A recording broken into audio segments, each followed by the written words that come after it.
আমরা ভয়াবহ সংকটের মুখোমুখি। আমরা আন্তর্জাতিকভাবে এখন যা ঘটছে মধ্যপ্রাচ্যে এটা ভয়াবহ মানে পরিস্থিতির দিকে আমরা অগ্রসর হচ্ছি, এবং এটা কিন্তু আমাদের সৃষ্টি নয়, কিন্তু এটার ভোগান্তি কিন্তু আমাদেরকে সহ্য করতে হবে, এবং এটাকে আমাদেরকে মোকাবিলা করতে হবে, এটা থেকে উত্তরণ ঘটাতে হবে। এদেশের মানুষের যদি কল্যাণ নিশ্চিত করতে হয়, তাহলে আমাদেরকে এ ব্যাপারে কার্যকর ব্যবস্থা নিতে হবে। এটা হলো এই সমস্যা বাইরে থেকে সৃষ্টি, কিন্তু আমরা নিজেরা কিছু সমস্যার সৃষ্টি করছি যেগুলো অপ্রয়োজনীয়, অহেতুক, এবং যেই সমস্যাগুলো সম্পর্কে বলা হয়েছে। একটা সমস্যা তো যে আমাদের যে জুলাই জাতীয় সনদ এবং তার থেকে যে তার একটা অংশ নিয়ে যে গণভোট হলো, যেটা জনগণ অনুমোদন করেছে এবং যেটা শেষ কথা হওয়ার কথা, এবং যেটা অক্ষরে অক্ষরে বাস্তবায়ন করার কথা বলা হয়েছে, যেটা পরিপূর্ণভাবে বাস্তবায়ন করার কথা বলা হয়েছে, সেটা নিয়ে গড়িমসি কথা হচ্ছে এবং কতগুলো খোঁড়া যুক্তি দিচ্ছে। যেমন একটা যুক্তি দিচ্ছে এটা সংবিধানে নাই।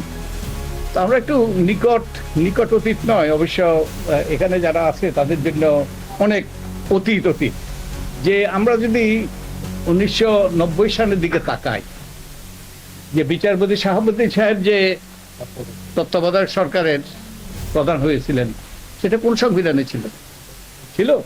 এবং তিনি যে আবার ফেরত গেলেন, ওটাই বা কোন সংবিধানে ছিল? এটার জন্য কি কোনো ঐক্যমত্য ছিল? হ্যাঁ, ঐক্যমত্য ছিল কয়েকটা দলের মধ্যে। তখন কিন্তু এই যে জাতীয় পার্টির এই ঐক্যমত্যের মধ্যে ছিল না। জাতীয় পার্টি তখন কিন্তু গুরুত্বপূর্ণ দল ছিল। এই কয়েকটা দলের মধ্যে 3 জোটের রূপরেখা এটা ঐক্যমত্য হয়েছে, তার ভিত্তিতে আনা হয়েছে, এবং ওই 3 জোটের রূপরেখা কিন্তু আমি যতটুকু জানি এটা স্বাক্ষরিত ছিল না, কিন্তু এটা হয়ে গিয়েছে। কারণ জনগণের কল্যাণে সবাই মিলে এটা মনে করেছে, রাজনৈতিক দলগুলো, প্রধান রাজনৈতিক দলগুলো মনে করেছে এটা আমাদের জন্য কল্যাণ বই আনবে, আমাদের জন্য একটা গণতান্ত্রিক ডক্ট্রিন অফ নেসেসিটি আমাদের একটা গণতান্ত্রিক রাষ্ট্র প্রতিষ্ঠার ক্ষেত্রে গুরুত্বপূর্ণ ভূমিকা পালন করবে। তাই এটা জনগণের সম্মতিতে এটা হয়েছে।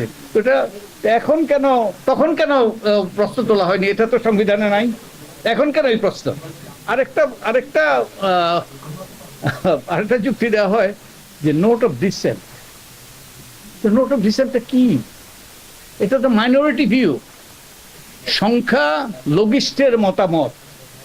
এই যে বিশেষ সংসদীয় কমিটি হয়েছে, 14 জনের সংসদীয় কমিটি হয়েছে, তার মধ্যে 11 জন সরকার দলীয় আর 3 জন হলো বিরোধী দলীয়। তো সিদ্ধান্তটা কিভাবে হয়? সিদ্ধান্তটা তো মেজরিটি সিদ্ধান্ত নিচ্ছে, আমরা মানি আর না মানি।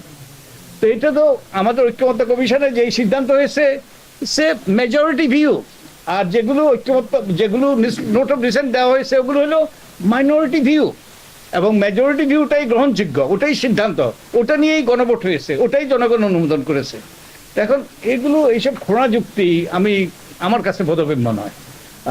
এবং তো আরো অনেক কিছু বলার আছে, যে আমি আর ওগুলো বলবো না, ওটা অনেকেই বলবেন।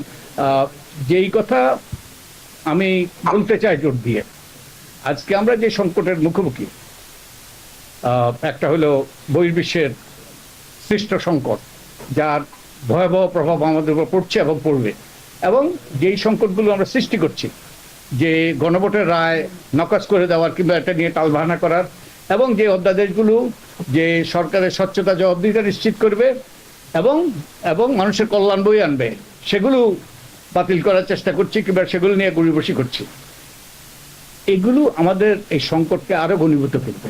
তাই আজকে আমাদের সবচেয়ে দরকার ঐক্য, যে ঐক্যের মাধ্যমে, তোমাদের এই সকলের ঐক্যের মাধ্যমে, আমাদের এই তরুণদের নেতৃত্বে যে ঐক্য গড়ে উঠেছিল, সেই ঐক্যের মাধ্যমে আমরা স্বৈরাচারী ব্যবস্থার পতন ঘটিয়েছিলাম। একটা নূতন ভবিষ্যতের কথা আমরা সেদিন চিন্তা করেছিলাম, স্বপ্ন দেখেছিলাম।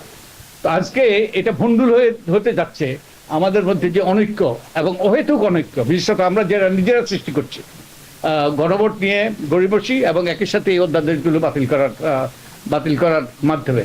তো আমি একজন বয়োজ্যেষ্ঠ নাগরিক হিসাবে আমি অনুরোধ করতে চাই সরকারের কাছে, সরকার দলীয় সংসদ সদস্যদের কাছে, যারা নীতি নির্ধারক তাদের কাছে, আল্লাহর ওয়াস্তে সৃষ্টিকর্তার ওই ও দোহাই দিয়ে অনুরোধ করছি, আপনারা এই জাতির মধ্যে ঐক্য সৃষ্টি করার চেষ্টা করুন, অনৈক্য নয়। এই ভয়াবহ মুহূর্তে আজকে আমাদের সবচেয়ে দরকার ঐক্য। যেমনি ভাবে আমাদের ঐক্য দরকার ছিল সেই হাসিনাকে বিতাড়নের জন্য, আজকে আমাদের এই ভয়াবহ সংকটগুলোকে দূর করার জন্য আজকে আমাদেরকে আবারও ঐক্য সৃষ্টি করতে হবে, এবং তার মাধ্যমেই কিন্তু আমরা সামনের দিকে এগিয়ে যেতে পারবো এবং আমরা ভালো অবস্থানের দিকে যেতে পারবো। আর তা না হলে কিন্তু আমরা আবারও সেই সংকটের দিকে যাব, এবং যার ভয়াবহ পরিণতি শুধু জনগণকে ভুগতে হবে না, জনগণকে আমরা সবাই ভুগবো এই পরিণতি, এবং ক্ষমতাসীন দল যারা আছে তারাও এর পরিণতি ভুগবে। তো আমি আশা করব যে আমরা ইতিহাস থেকে শিক্ষা গ্রহণ করব। এবং আরেকটা কথা আমি বলছিলাম গতকালকেই, দুটো কথা বলছিলাম। একটা হলো যে এটা কি এই 2/3 সংখ্যাগরিষ্ঠতার অভিশাপ কিনা, দি কার্স অফ দ্য 2/3 মেজরিটি। হ্যাঁ, সংসদীয় স্বৈরতন্ত্র। তারপরে আরেকটা হলো আমরা পুরানো পথে হাঁটছি, এবং পুরানো পথে হেঁটে কিন্তু নূতন গন্তব্যে পৌঁছা যাবে না। তো আমরা কি আসলে পুরানো পথে হাঁটছি নাকি উল্টো দিকে হাঁটছি? উল্টো দিকে হাঁটলে তো আমরা তার ভয়াবহ পরিণতি আমরা এড়াতে পারবো না। তো যে কথা বলে আমি শেষ করব, আমি এত কিছু সত্ত্বেও আমি আশাবাদী হইতে চাই।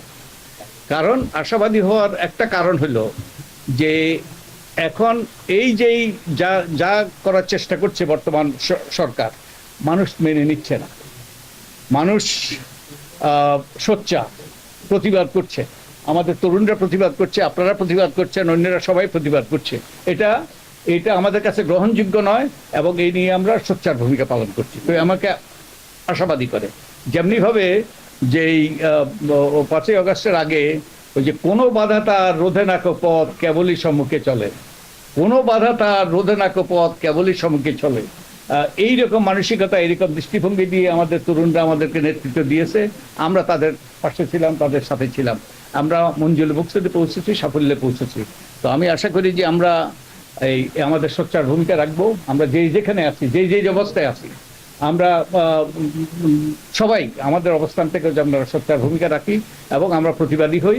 আমরা সত্যের পক্ষে, ন্যায়ের পক্ষে, মানুষের অধিকারের পক্ষে, এবং একটা জবাবদিহিতামূলক গণতান্ত্রিক রাষ্ট্র প্রতিষ্ঠার পক্ষে।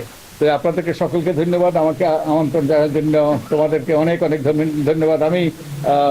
আমার মনে হয় তোমরা যেভাবে এটা সাজিয়েছো, খুব ভালোভাবে সুন্দর করে সাজিয়েছো। কারণ এই বিষয়গুলো নিয়ে তোমরা, তোমাদের যারা তরুণ তারা তুলে ধরেছে, এবং এটা সবার জন্য এডুকেশনাল হয়েছে। তো থ্যাংক ইউ তোমাদেরকে আমাকে আমন্ত্রণ জানানোর জন্য।